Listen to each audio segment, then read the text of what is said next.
ఆంధ్రాకు సంబంధించి ఒకటి ఈ మదనపల్లికి సంబంధించినటువంటి సబ్ కలెక్టర్ కార్యాలయాన్ని తగలబెట్టారు.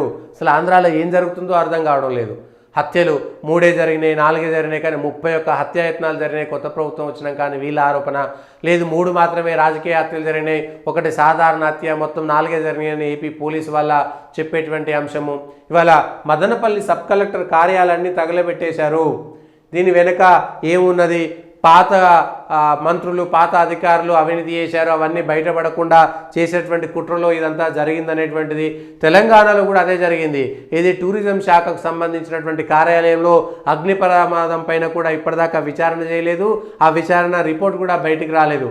అది మానవ తప్పిదమా, కావాలని చేసినటువంటి కుట్రనా, సాంకేతిక తప్పిదమా చెప్పలేదు.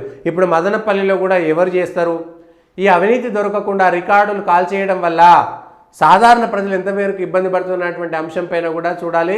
ఆంధ్రాలో ఇప్పుడు ఈ ఫ్యాక్షన్ రాజకీయాలు మాత్రం విపరీతంగా పెరిగినాయి. ఆంధ్ర అసెంబ్లీలలో ఈ విషయాన్ని చర్చిస్తారా, బడ్జెట్ విషయాల్లో ఏం చెప్పబోతున్నారు ఏంటి అనేటువంటిది కూడా చూడాలి. ఈ రాజకీయానికి సంబంధించినటువంటి అంశంలో మాత్రం చూడాలి. ఆంధ్రాకు సంబంధించినటువంటి అంశంలో ఆంధ్రాకు గవర్నరు ప్రసంగము 5 ఏళ్లలో సర్వనాశనం చేశారనేటువంటి మాట గవర్నర్ తోటి చెప్పించారు. పాపం విభజన నష్టం కంటే గత ప్రభుత్వమే నష్టం చేసింది. గత ప్రభుత్వం కంటే ముందు మీ ప్రభుత్వం ఉన్నది, మీ ప్రభుత్వం తర్వాత వాళ్ళ ప్రభుత్వం వచ్చింది. ఆంధ్ర నష్టపోవడానికి తెలుగుదేశం పార్టీ, వైఎస్ఆర్సీపీ చెరిసగం భాగం వహించాలి. తెలుగుదేశంలో పొత్తున్నటువంటి పార్టీలు కొంత మేరకు కూడా వాళ్ళ బాధ్యత వహించాలి. ఇది ఆ 2 పార్టీల యొక్క బాధ్యత.